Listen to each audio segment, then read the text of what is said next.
नमस्कार। राज्य शिक्षा शोध एवं प्रशिक्षण परिषद बिहार पटना में आपका स्वागत है। आज हम कक्षा 12 की हिंदी की पाठ्यपुस्तक दिगंत के दूसरे अध्याय को पढ़ेंगे। इसका नाम उसने कहा था है। यह एक कहानी है जिसके रचयिता चंद्रधर शर्मा गुलेरी हैं। कहानी को शुरू करने से पहले आइए हम रचनाकार के बारे में और उनके द्वारा किए गए साहित्यिक कार्य के बारे में जानते हैं। चंद्रधर शर्मा गुलेरी का जन्म 7 जुलाई 1883 को जयपुर राजस्थान में हुआ था और यदि निधन की बात करें तो 12 सितंबर 1922 को। इनके मूल निवास स्थान की यदि बात करें तो गुलेर नामक ग्राम में, जो जिला कांगड़ा हिमाचल प्रदेश में है, वहाँ हुआ था। इनके पिताजी का नाम पंडित शिवराम था। यदि इनकी शिक्षा की बात करें तो बचपन में इन्होंने संस्कृत की शिक्षा पाई थी। उसके पश्चात 1899 में इलाहाबाद तथा कोलकाता विश्वविद्यालयों से क्रमशः एंट्रेंस तथा मैट्रिक की। फिर 1901 में कोलकाता विश्वविद्यालय से ही इंटरमीडिएट की परीक्षा पास की। उसके पश्चात 1903 में इलाहाबाद विश्वविद्यालय से बीए तक की पढ़ाई इन्होंने की। यदि इनकी वृत्ति की बात करें, अर्थात किस तरह के कामों में आपने अपना जीवन यापन किया, तो 1904 में जयपुर दरबार की ओर से खेतड़ी के नाबालिग राजा जयसिंह के अभिभावक बनकर मेयो कॉलेज अजमेर आ गए। उसके पश्चात जयपुर भवन छात्रावास के अधीक्षक नियुक्त हुए। उसके पश्चात 1916 में संस्कृत विभाग के अध्यक्ष के रूप में इन्होंने उस पद को सुशोभित किया। इन्होंने समालोचक नाम की पत्रिका, जो काशी नागरी प्रचारिणी पत्रिका निकलती थी, उसका संपादन भी किया है। यदि इनकी रचनाओं की बात करें तो इन्होंने 3 कहानियाँ लिखी हैं। सुखमय जीवन, जो 1911 में प्रकाशित हुई, बुद्धू का कांटा, वह भी 1911 में प्रकाशित हुई, और उसने कहा था, जिसे हम आज पढ़ने वाले हैं, वह 1915 में प्रकाशित हुई थी। 3 कहानियाँ लिखी हैं इन्होंने। इसके अलावा प्राच्य विद्या, इतिहास, पुरातत्व, भाषा विज्ञान और समसामयिक विषयों पर निबंध लेखन आपने बहुत किया है। कछुआ धर्म, मारे सी मोहि कुठाव, पुरानी हिंदी, भारतवर्ष, डिंगल, संस्कृत की टिपरारी, देवानाम प्रिय आदि प्रमुख निबंध हैं इनके। इसके अतिरिक्त अनुवादों की बाढ़, खोज की खाज, क्रियाहीन हिंदी, वैदिक भाषा में प्राकृतपन आदि पर टिप्पणियाँ भी प्रकाशित हुई हैं।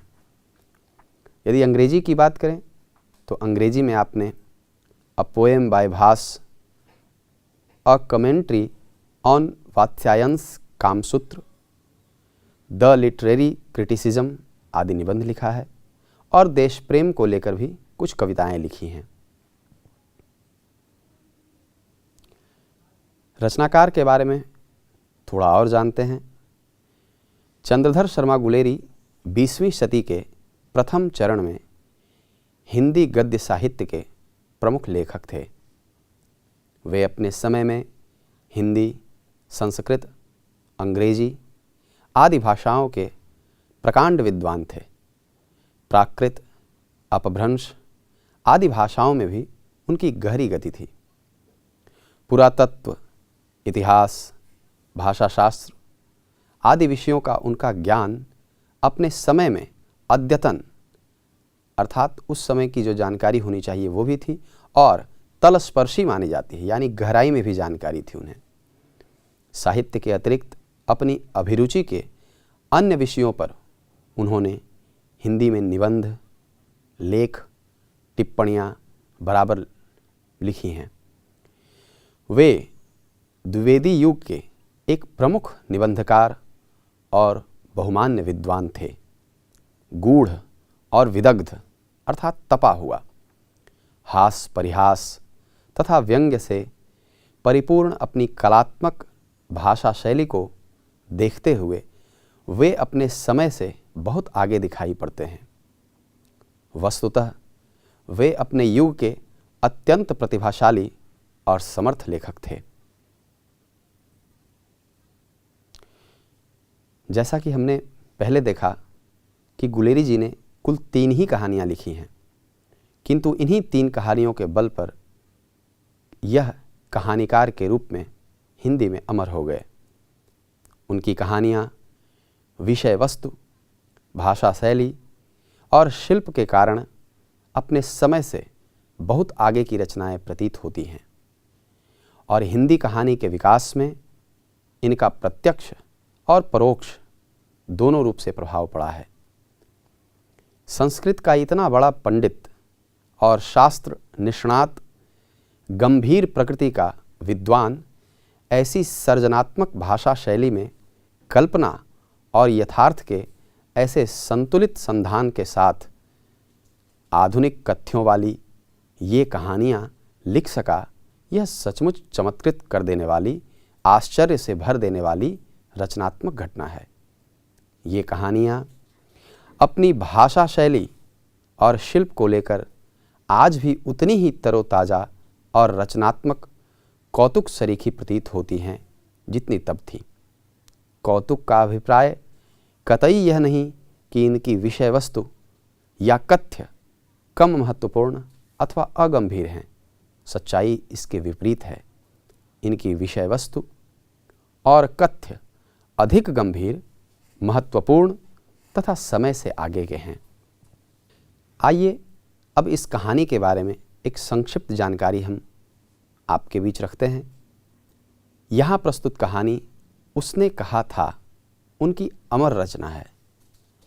यह हिंदी कहानी के विकास में मील का पत्थर मानी जाती है। यह एक कालजयी रचना है। प्रसिद्ध फिल्मकार विमल राय ने इस कहानी पर फिल्म भी बनाई थी और इसके अनेक नाट्य रूपांतर भी हो चुके हैं। शुद्ध प्रेम की आध्यात्मिक अनुभूति और उसकी स्वाभाविक उत्सर्गमय अभिव्यक्ति इस कहानी का कथ्य है। यदि कहानी की बात करें तो कहानी अमृतसर के भीड़ भरे बाजार में शुरू होती है, जहां 12 वर्ष का लड़का लहना सिंह, यह नाम आपको बार बार पाठ में दिखाई देगा, लहना सिंह 8 वर्ष की एक लड़की को तांगे के नीचे आने से बचाता है। लड़का लड़की को यह पूछते हुए छेड़ता है, तेरी कुड़माई हो गई है? कुड़माई का यहाँ अर्थ है मंगनी। तेरी कुड़माई हो गई है? लड़की धत कहकर भाग जाती है। एक दिन वह धत न कहकर भागने की बजाय कहती है, हाँ कल हो गई है। देखते नहीं यह रेशम के फूलों वाला सालू? लहना सिंह हतप्रभ रह जाता है। इसके बाद लहना सिंह से भेंट प्रथम विश्व युद्ध के मोर्चे पर होती है। वह याद करता है कि छुट्टी के बाद घर से लाम अर्थात फौजी दस्ता पर जाते समय वह सूबेदार हजारा सिंह के घर गया था। इसके एक अन्य पात्र का नाम सूबेदार हजारा सिंह है। यह कौन है, यह आपको कहानी के बीच में पता चलेगा। वहाँ सूबेदारनी ने उसे एकांत में बुलाकर कहा था कि मेरे पति और बेटे बोधा एक अन्य पात्र है जो इस कहानी में उस फौजी दस्ता का ही एक सिपाही है, उसका ख्याल रखने के लिए कहती है। यह सूबेदारनी बचपन में अमृतसर में मिली वही लड़की है जिससे इन्होंने पूछा था, तेरी कुड़माई हो गई है। लहना सिंह सूबेदारनी के प्यार की उस किरण को दुनिया से बचाकर अपने हृदय में संजोए रहा और युद्ध में अपने प्राणों की बलि देकर भी हजारा सिंह और बोधा की रक्षा की है। इसी थीम पर आधारित, विषय वस्तु पर आधारित यह पूरी कहानी है। इस कहानी में आप काफ़ी आनंद महसूस करेंगे। यदि कहानी की बात करें कि यह कहानी किस प्रकार से रची बसी है, तो कहा गया है कहानी की घटनाओं में स्वाभाविक नाटकीयता है जो मन पर अपने उत्कर्ष की ओर संचरण करती हुई गतिशीलता के साथ जबरदस्त असर डालती है। यानी यह कहानी आपके मनोमस्तिष्क पर एक अलग प्रकार का प्रभाव डालेगी। इस प्रकार प्रभावान्विति जो कहानी का प्राण मानी जाती है, उसका अद्भुत रचाव है। वातावरण की सृष्टि करने में लेखक को अपूर्व सफलता प्राप्त हुई है। आरंभ से ही एक कुतूहल पाठक को अपने प्रभाव में बांध लेता है और कहानी को उत्कर्ष बिंदु पर पहुंचाकर ही विराम लेता है। किंतु तब कहानी का प्रभाव मन में गूंजता रहता है और आप जब इस कहानी को पढ़ेंगे तो आप भी महसूस करेंगे कि यह कहानी आपके अंदर बस गई है। तो आइए, हमने अभी रचनाकार के बारे में जाना और एक संक्षिप्त परिचय आपके समक्ष रखा गया कि इस कहानी के अंदर क्या है। आइए कहानी को शुरू करते हैं। बड़े बड़े शहरों के इक्के गाड़ी वालों की जबान के कोड़ों से जिनकी पीठ छिल गई है और कान पक गए हैं, उनसे हमारी प्रार्थना है कि अमृतसर के बम्बू कार्ट वालों को बोली का मरहम लगावें। जब बड़े बड़े शहरों की चौड़ी सड़कों पर घोड़े की पीठ को चाबुक से धुनते हुए इक्के वाले कभी घोड़े की नानी से अपना निकट संबंध स्थिर करते हैं, कभी राह चलते पैदलों की आँखों के न होने पर तरस खाते हैं, कभी उनके पैरों की उंगलियों के पोरों को चींथ कर अपने ही को सताया हुआ बताते हैं और संसार भर की ग्लानि, निराशा और क्षोभ के अवतार बने नाक की सीध चले जाते हैं, तब अमृतसर में उनकी बिरादरी वाले तंग चक्करदार गलियों में हरेक लड्ढी वाले के लिए ठहर कर सब्र का समुद्र उमड़कर, बचो खालसा जी, हटो भाई जी, ठहरना भाई, आने दो लाला जी, हटो बाछा करते हुए सफ़ेद फेटों, खच्चरों और बत्तकों, गन्ने और खोमचे और भारे वालों के जंगल में राह खेते हैं। क्या मजाल है कि जी साहब जी और साहब बिना सुने किसी को हटना पड़े। यह बात नहीं कि उनकी जीभ चलती ही नहीं, चलती है, पर मीठी छुरी की तरह महीन मार करती है। यदि कोई बुढ़िया बार बार चेतावनी देने पर भी लीक से नहीं हटती, तो उनकी वचनावली के ये नमूने हैं। ये चूँकि पंजाबी भाषा में है, इसलिए उस भाषा का आप आनंद लें और इस कहानी में लेखक ने उसका अर्थ भी बताया हुआ है, उसको देखें। हट जा जिणे जोगिए, हट जा कर्मा वालिए, हट जा पुत्ता प्यारिए, बच जा लंबी वालिए। समष्टि में इसका अर्थ है कि तू जीने योग्य है, तू भाग्यों वाली है, पुत्रों की प्यारी है, लंबी उम्र तेरे सामने है। तू क्यों मेरे पहियों के नीचे आना चाहती है? बच जा। ऐसे बम्बू कार्ट वालों के बीच में होकर एक लड़का और एक लड़की चौक की दुकान पर आ मिले। उसके बालों और इसके ढीले सुथने से जान पड़ता था कि दोनों सिख हैं। मैंने पहले ही बताया कि यह पंजाब के अमृतसर की कहानी है। वह अपने मामा के केश धोने के लिए दही लेने आया था और यह रसोई के लिए बढ़िया। दुकानदार एक परदेसी से गुथ रहा था जो शेर भर गीले पापड़ों की गड्डी को गिने बिना हटता न था। अब आगे आप संवाद देखेंगे, वो जो लहना सिंह है और बाद में चल के जो सूबेदारनी बनती हैं, इन दोनों की एक लड़का जो 12 वर्ष का है अर्थात लहना सिंह और 8 वर्ष की है जो आगे चलकर सूबेदारनी बनती है, उन दोनों की पहली मुलाकात है यह, और उनके बीच कैसा संवाद होता है वह आप देखें। तेरे घर कहाँ है? मगरे में। और तेरे? मांझे में। यहाँ कहाँ रहती है? अतर सिंह की बैठक में। वे मेरे मामा होते हैं। मैं भी मामा के यहाँ आया हुआ हूँ। उनका घर गुरु बाजार में है। इतने में दुकानदार निपटा और इनका सौदा देने लगा। सौदा लेकर दोनों साथ साथ चले। दूर जाकर लड़के ने मुस्कुराकर पूछा, तेरी कुड़माई हो गई? कुड़माई का अर्थ मंगनी होता है पंजाबी भाषा में। तेरी कुड़माई हो गई? इस पर लड़की कुछ आंखें चढ़ाकर धत कहकर दौड़ गई और लड़का मुंह देखता रह गया। यह निश्चल प्रेम की एक परिभाषा है और उदाहरण है। दूसरे तीसरे दिन सब्जी वाले के यहाँ, दूध वाले के यहाँ अकस्मात दोनों मिल जाते। महीना भर यही हाल रहा। 2-3 बार लड़के ने फिर पूछा, तेरी कुड़माई हो गई? और उत्तर में वही धत्त मिलता।